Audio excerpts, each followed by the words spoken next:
ধন্যবাদ দিতে চাই বিশেষভাবে।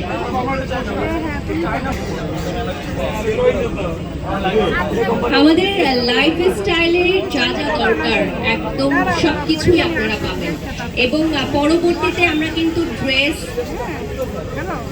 জুয়েলারি, শুজ, স্নিকার্স এবং others collection, bag, travel bag সবকিছুই নিয়ে আসবো।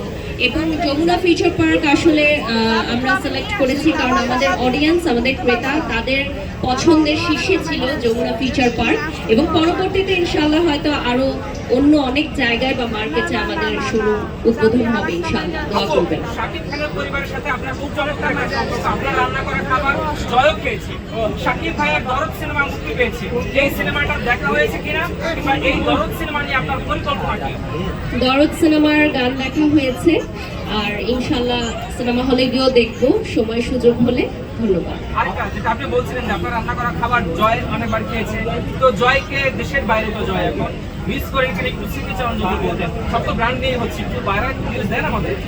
ডেফিনেটলি জয় তো সবার খুব আদরের স্টার কিড, অত্যন্ত ভালোবাসার জন্য, লেখাপড়ার জন্য দেশের বাইরে বা যে কোনো কাজে যদিও যায় তাহলে অবশ্যই সে আমাদের কাছ থেকে দূরে গেছে এরকম না। বিভিন্ন সময় আমরা ফেসবুকে, সোশ্যাল মিডিয়ায় বা অপুদের কাছ থেকেও খোঁজ খবর নিয়ে থাকি, যেমন বার্থডে গেল সে সময়ও খোঁজ খবর নেওয়া হয়েছে। তো ডেফিনেটলি সবার ভালোবাসার জয়, ভালো থাকুক, সুস্থ থাকুক। দরদ